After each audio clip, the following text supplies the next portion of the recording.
안녕하세요. 12주 시작입니다. 이번 주에는 원자 핵에 대해서 알아보려고 합니다. 우리 지난주에 특상대성 이론 봤죠.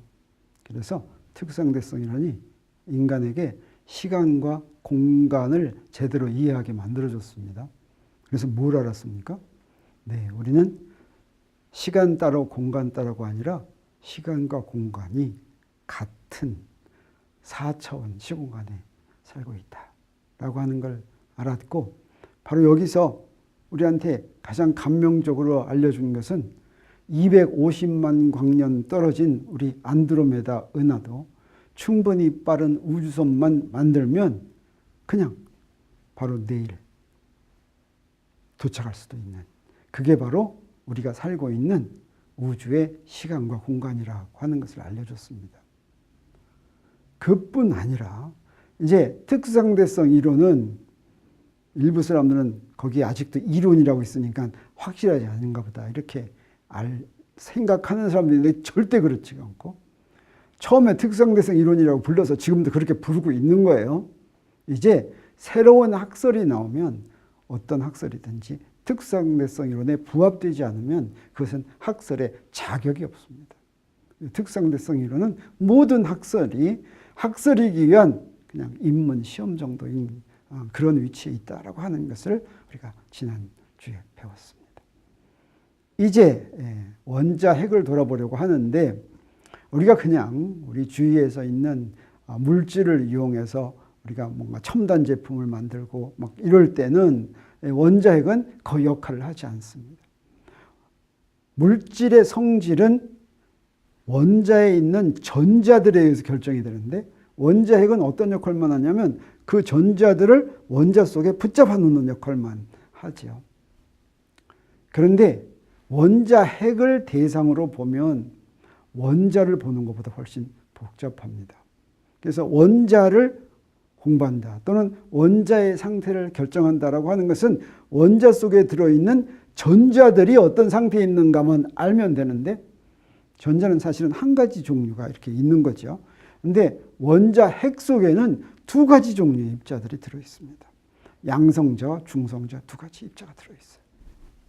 전자들이 페르미온인 것처럼 원자 핵 속에 들어있는 양성자와 중성자도 따로따로 페르미온입니다.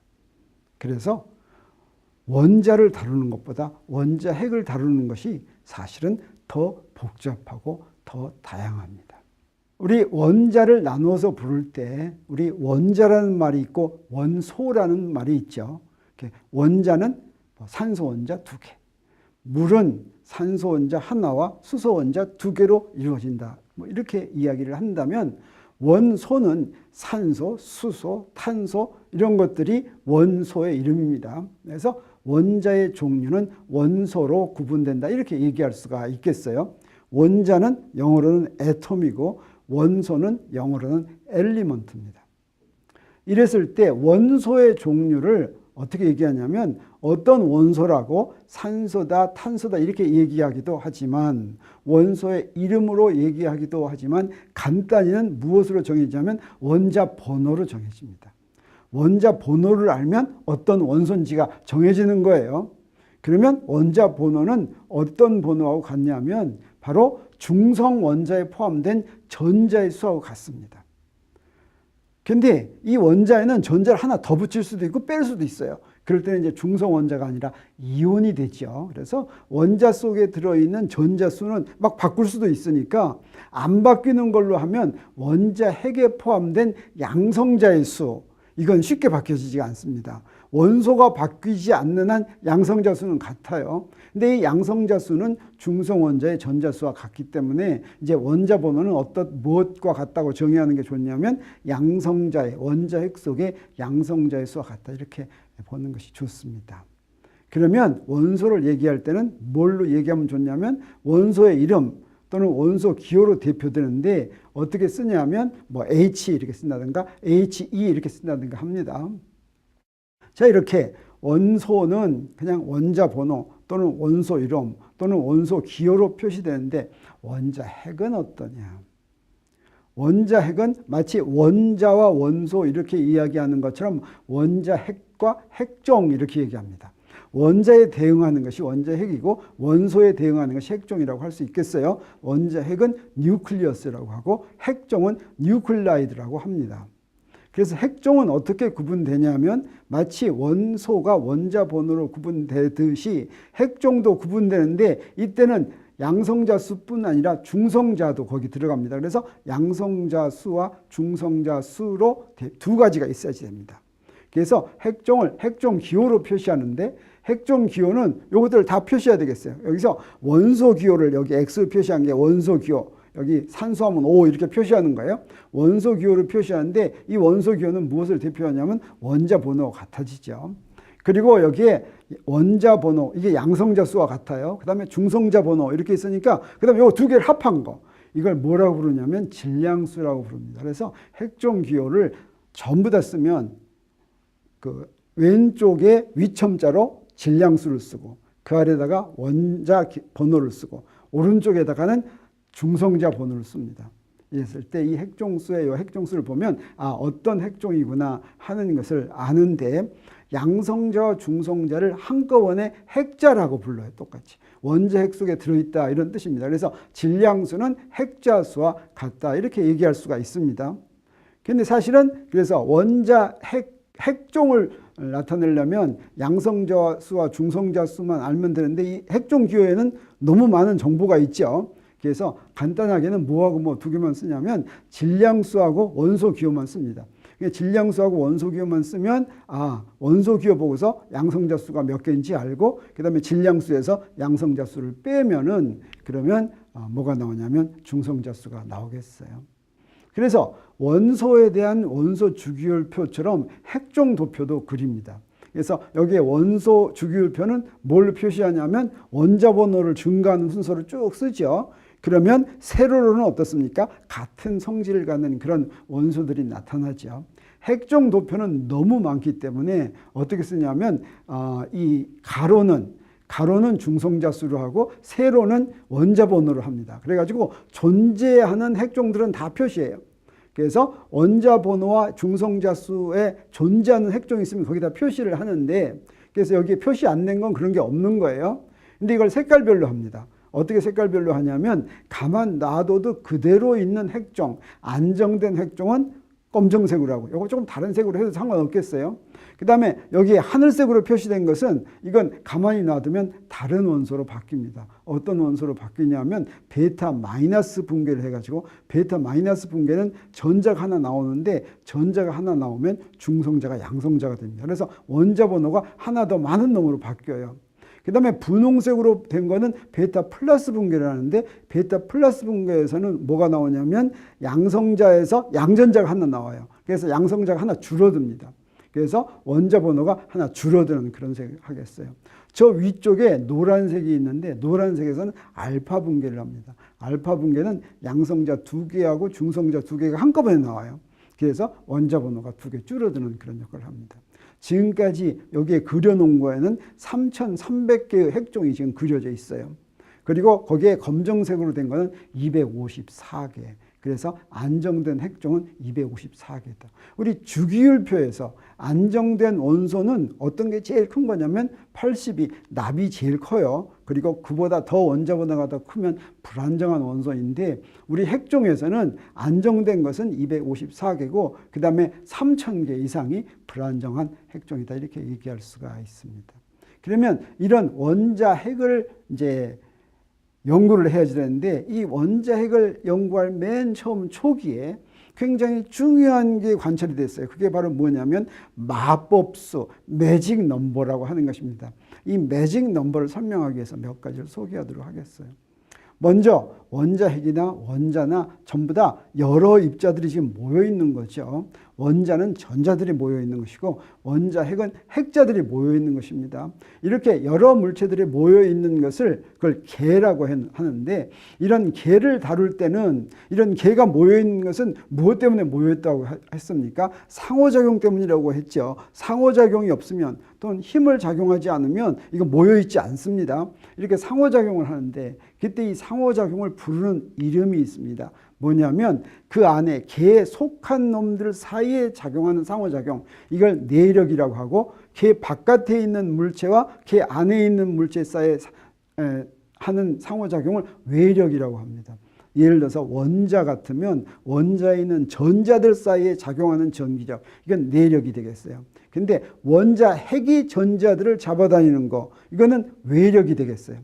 원자 핵에서는 어떠냐? 원자 핵은 어떻게 해서 원자 핵으로 모여 있냐면 자기들 사이에 작용하는 핵력 때문에 모여 있습니다. 그래서 핵자들 사이에는 내력만 작용하고 외력은 없다, 이렇게 얘기할 수가 있겠습니다. 이때 내력과 외력을 또 뭐라고도 부르냐면, 외력은 한 물체 힘이라고도 부르고 내력은 두 물체 힘이라고 불러요. 왜 그러냐면 힘의 크기나 뭐 이런 걸 계산하는데, 외력의 경우에는 원자핵은 제자리에 가만히 있고 전자들만 움직이죠. 그래서 그 힘을 받는 전자의 위치에 의해서만 결정됩니다. 즉 한 물체의 위치에 의해서만 결정이 되는데, 내력의 경우에는 상대방도 같이 움직이죠. 그래서 두 물체의 위치를 다 알아야지 결정이 됩니다. 그래서 이렇게 두 물체의 위치를 다 알아야 결정되는 내력은 두 물체 힘이라고 하고, 한 물체의 위치만 알면 결정되는 힘을 외력이라고 이렇게 얘기하는데, 아까 얘기한 마법수, 매직 넘버를 이해하기 위해서 이것과 비슷한, 원자에서 비슷한 걸 먼저 이해하면 좋겠어요. 그게 바로 뭐냐면 불활성 기체입니다. 우리 주기율표를 보면 주기율표의 맨 오른쪽에 헬륨이 있고 네온이 있고 아르곤이 있고 크립톤이 있고 제논이 있고 뭐 이런 것들이 있죠. 이런 놈들은 특별히 안정이 되어서 다른 원소들하고 잘 반응하지 않습니다. 이렇게 특별히 안정된 원소의 원자 번호는 2, 10, 18, 36, 54, 86 이렇게 특별한 번호인데, 이렇게 특별히 안정된 원소가 존재하는 이유가 바로 뭐냐면 원자들이 껍질 모형을 이루고 있기 때문이다라고 이야기를 합니다. 우리 원자 모형할 때 원자 속에 들어있는 전자들의 상태는 4개의 양자수로 결정된다고 했죠. 그런데 그 4개의 양자수 중에서 주양자수가 바로 에너지를 대표하는 양자수인데, 주양자수만 같으면 다른 양자수는 다르더라도 에너지가 전부 같습니다. 그래서 에너지가 같은 놈들이 꽉 차 있으면 다른 원소하고 반응을 잘 안 하는데, 에너지가 같은 그런 놈들이 들어있는데 만약에 전자가 하나 부족하면 다른 원소의 전자가 골로 들어오기도 하고, 또 만약에 그 마지막 그 에너지가 같은 거기에 전자가 하나밖에 없으면 그놈이 하나 떨어져 나가기도 하고, 이런 것들을 잘 합니다. 그래서 가장 안정된 원소, 불활성 기체는 바로 그런 에너지 껍질이 꽉 차 있을 때, 그때가 바로 불활성 기체가 된다라고 하는 게 우리가 원자를 이해할 때 잘 이해하는 방법이었습니다. 그런데 원자 핵에는 어떻냐면, 원자 핵에도 과연 그렇게 특별히 안정된 원소가 존재할까 하는 걸 처음 원자 핵에 대해서 생각하게 된 다음에 그걸 맨 처음에 봤어요. 근데 그런 증거 중에 하나가 바로 뭐였냐면 원소의 존재비입니다. 자, 이제 원소를 핵종으로 쭉 나누겠어요. 그래서 핵종이 원자 번호가 몇 개고, 그 다음에 거기에 중성자 수가 몇 개고 한 것들을 갖다가 몇 가지 종류가 있는지. 그래서 양성자 수가 딱 정해져 있으면 그러면 중성자 수 다른 놈들은 몇 가지나 있는지, 또 중성자 수가 정해져 있으면 양성자 수가 다른 건 몇 가지나 있는지, 이런 것들을 조사했더니 특별히 같은 양성자수나 중성자수에 비해서 다른 종류의 원소가 많이 있는 그런 양성자수와 중성자수가 있었어요.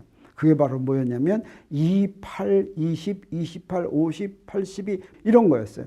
이런 양성자나 중성자 수가 이런 숫자와 같으면 특별히 안정된 것처럼 보였습니다. 그래서 이것을 마법수라고 불렀어요. 그래서 이 마법수는 원자의 경우에는, 원소의 경우에는 마치 불활성 기체의 원자 번호와 비슷한 역할을 하는 거예요. 다시 말하면 불활성 기체가 왜 성립한다고 그랬습니까? 껍질 모형이 성립한다고 그랬죠. 껍질 모형이 성립할 때 바로 원소의 불활성 기체 같은 게 존재했는데, 이 껍질 모형은 우리가 지난번에 본 양자역학에 의해서 껍질 모형은 언제 성립하냐면 외력이 작용할 때, 외력이 큰 힘일 때, 그때 외력이 가장 큰 힘이고, 내력은 전자들 사이에 작용하는 내력은 무시할 수 있고 원자 핵이 전자들을 잡아다니는 외력이 아주 큰 힘일 때 그때 바로 이런 껍질 모형을 이루기 때문에 그러기 때문에 불활성 기체가 이런 게 존재하는데 지금 여기서 원자 핵에서도 마법수가 존재한다고 하는 것은 좀 이상했어요. 왜 그러냐면 원자 핵에서는 핵자들 사이에 내력만 작용하지 즉 두 물체의 힘만 작용하지 원자 핵에는 중심에 뭔가 그 핵자들을 이렇게 잡아다니는 중심이 없죠. 원자들에서는 전자들을 잡아다니는 중심이 가운데 딱 있었습니다. 이것은 마치 태양계에서 태양이 있고 그 주위를 행성들이 돌듯이 원자에는 가운데 원자 핵이 있고 그 주위를 그 원자 핵이 잡아다니는 전기력에 의해서 돌았죠. 그런데 원자 핵은 어떻습니까? 원자 핵은 가운데 그런 중심이 없었어요.